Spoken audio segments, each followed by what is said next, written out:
जय माँ काली दोस्तों, आप सभी को मेरा नमस्कार। कैसे हैं आप सभी? आशा है कि आप सब बहुत अच्छे होंगे और स्वस्थ होंगे। माँ काली का आशीर्वाद और उनकी कृपा सदैव आप पर और आपके समस्त परिवार पर बनी रहे। आप सभी स्वस्थ रहें, खुशहाल रहें। माँ से यही प्रार्थना है आप सभी के लिए। माँ सभी की झोलियाँ भरे और सभी की मनोकामनाओं को माँ पूर्ण करे। आज की वीडियो में मैं आपको बताऊंगी कि कोई भी शक्ति हो, चाहे वो माता काली की हो, चाहे वो हनुमान जी की हो, अन्य कोई भी देवी देवता हो, तो वो किस प्रकार से आपसे बातें करते हैं। कैसे कोई भी शक्ति आपके प्रश्नों के उत्तर दे सकती है। कैसे कोई भी देवी देवता एक भगत को आकर सब कुछ बता देते हैं। आज की वीडियो में मैं आपको बताऊंगी कि माता काली हो या कोई भी शक्ति हो, वो बातें कैसे करती हैं। आपकी हर समस्या का समाधान वो किस प्रकार बताती हैं। देखिए, देवी देवता बातें करते हैं और वो आपको हर समस्या का समाधान भी देते हैं। बस आपको उन्हें समझने की ज़रूरत है, क्योंकि देवीय शक्तियाँ हैं और देवीय शक्तियों के बात करने का तरीका अलग होता है। ऐसा नहीं है कि वो आपके सामने आकर खड़ी हो जाए और आपको सब कुछ बता दें और आपको आपके प्रश्नों के उत्तर दे दें। आपको समझना पड़ता है कि शक्तियाँ आपसे क्या कहना चाह रही हैं। बैठना पड़ता है, घंटों घंटों समझना पड़ता है, शक्तियों से संपर्क स्थापित करना पड़ता है, जुड़ना पड़ता है। तब जाके शक्तियाँ आपसे कनेक्ट होती हैं और आपको संकेत देती हैं। आपको उन संकेतों को समझना पड़ता है। आप भी शक्तियों से बात कर सकते हैं। आपको किसी भगत के पास जाने की ज़रूरत नहीं पड़ेगी अगर आप इस चीज़ को समझ जाएं कि शक्तियाँ बात कैसे करती हैं, कैसे वो आपको पूछा देती हैं। ये सब करने में आपको शुरुआत में थोड़ी सी दिक्कत आ सकती है। इसे आप इस तरीके से समझ लीजिए कि जैसे आप किसी नई जगह पर जाते हैं तो वहाँ की भाषा को समझने में आपको थोड़ा सा समय लगता है, लेकिन जब आप वहाँ लगातार रहते हैं, उनसे बात करने की कोशिश करते हैं, उनसे जुड़ने की कोशिश करते हैं, तो फिर धीरे धीरे आपको उस जगह की भाषा भी समझ में आने लगती है। ठीक इसी प्रकार देवीय शक्तियों के साथ होता है। जब आप उनको समय देते हैं, उनको समझते हैं, उनसे जुड़ने की कोशिश करते हैं, घंटों घंटों उनके सामने बैठते हैं, तो धीरे धीरे आपको भी समझ में आता है कि शक्तियाँ बात कैसे करती हैं। लेकिन ये बात 100% सच है कि देवी देवता बात करते हैं और आपको आपकी समस्याओं का समाधान देते हैं। चाहे वो माता काली हो, चाहे अन्य कोई भी देवी देवता हो, वो बातें करते हैं। बस आपको पता होना चाहिए। कुछ लोग इसे वहम समझ लेते हैं, जैसे कि अगर उनके मन में कोई बात बार बार आ रही है तो वो समझते हैं कि ये उनका वहम है। वहम नहीं समझना चाहिए। जो भगत लोग होते हैं, जो माता की चौकियाँ लगाते हैं, वो कैसे आपको सब कुछ बता देते हैं कि तुम यहाँ गए थे, तुम्हारे साथ ये समस्याएं थी, तुम्हें ये दिक्कत हुई थी, तुम्हारे कुल देवता तुमसे रुष्ट हैं, कुल देवी रुष्ट हैं, या तुमने अपने पितरों का भोग नहीं दिया। तो वो ये सब कैसे बता देते हैं? क्योंकि वो जानते हैं कि शक्तियाँ कैसे बात करती हैं, शक्तियाँ पूछा कैसे देती हैं। और जब भगत आपके बारे में सब कुछ बताता है तो आप खुद बोलते हो कि हाँ, ये बात सच है। तो ऐसा थोड़ी ना है आप भी वहाँ मौजूद होते हो। ऐसा तो नहीं होता कि वहाँ कोई आपके अलावा तीसरा पर्सन था, आप हो और वो हो। तो फिर वो कैसे बता देता है?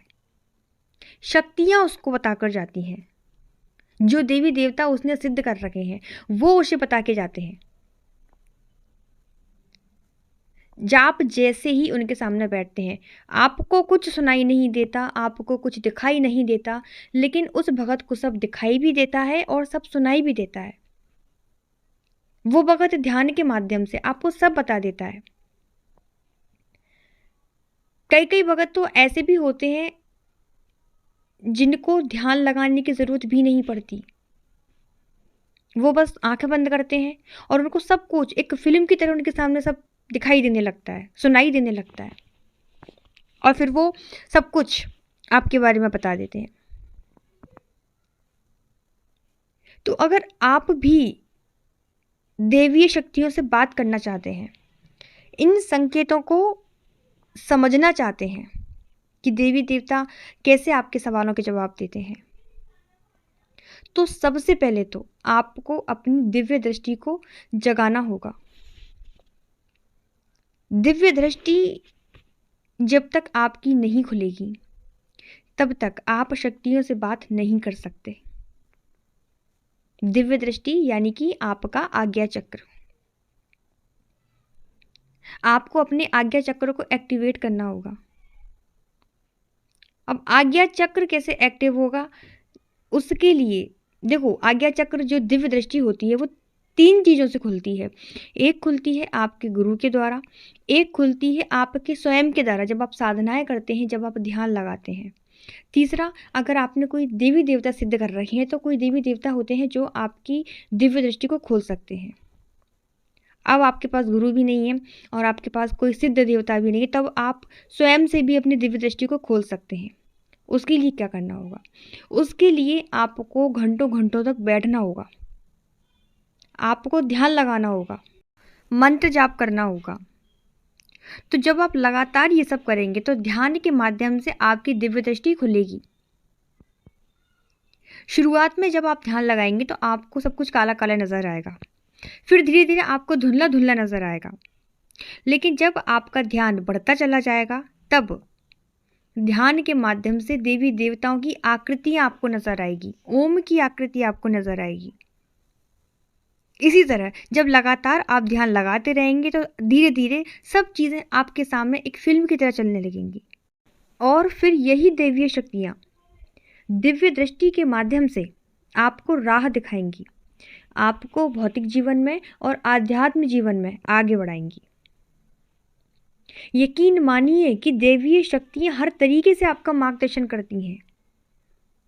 तो सबसे पहली बात तो ये हो गई कि आपको अपनी दिव्य दृष्टि जागृत करनी होगी, जिनके माध्यम से शक्तियाँ आपको कोई भी चीज़ दिखा सकती हैं। दूसरी चीज़ ये है कि शक्तियाँ आपको बोलकर समस्या का समाधान कैसे बताती हैं। जैसे आपने देखा होगा, कुछ भगत लोग आंखें बंद भी नहीं करते और शक्तियाँ उनसे बात करके उनको उनके प्रश्नों के उत्तर देती हैं।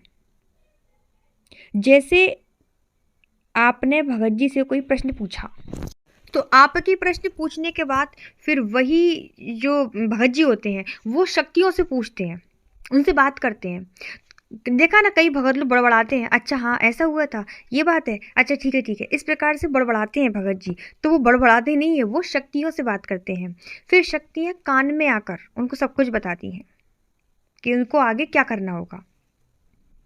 आप जब ध्यान लगाएंगे तो स्टार्टिंग में आपको अपने आसपास की आवाज़ें आएंगी। जैसे आप ध्यान में बैठे हैं, पूजा कर रहे हैं, तो कोई बाहर आ रहा है, कोई जा रहा है, टीवी चल रही है, गाने चल रहे हैं, इस प्रकार की आवाज़ें आपको आएंगी जो आपके आसपास होगा।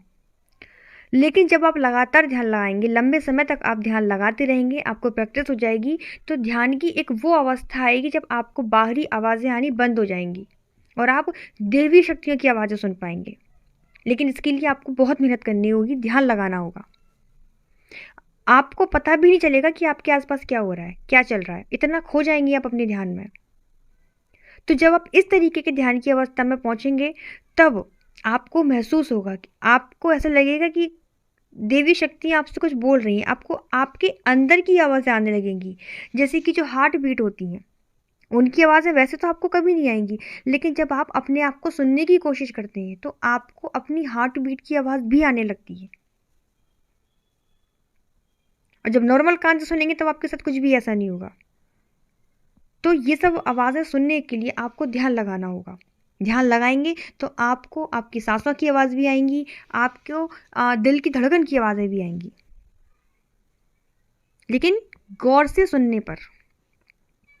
इसी प्रकार गहराई में जितना आप उतरेंगे ध्यान की, तब आपको शक्तियों की आवाज़ें सुनाई देंगी। और जब ये बोलने वाली शक्तियाँ जागृत होती हैं तब आपको ऐसा लगने लगेगा जैसे आपको आपके नाम से कोई बुला रहा है। आपको आपके कानों में घंटियों की आवाज़ सुनाई देगी, ओम की ध्वनि सुनाई देगी, कहीं आरती हो रही है, इस प्रकार की आवाज़ें आपको सुनाई देंगी। तो मतलब कुछ ना कुछ आवाज़ें आपको आपके कानों में आती रहेंगी। फिर आपको उनको समझना पड़ेगा कि वो शक्तियाँ आपसे क्या कहना चाह रही हैं। तो इस प्रकार से आप किसी भी देवी देवता से बात कर सकते हैं और उनसे पूछा ले सकते हैं, उनसे अपने प्रश्नों के उत्तर ले सकते हैं। तो ये थी मेरी आज की जानकारी। मुझे आशा है कि आपको ये जानकारी पसंद आई होगी। वीडियो अच्छा लगे तो वीडियो को लाइक करके अपना प्यार भरा आशीर्वाद ज़रूर दीजिएगा और चैनल को सब्सक्राइब जरूर करिएगा। साथ ही बेल आइकन को प्रेस कर दीजिएगा ताकि मेरी आने वाली हर वीडियो, हर जानकारी आप तक सबसे पहले पहुंचे।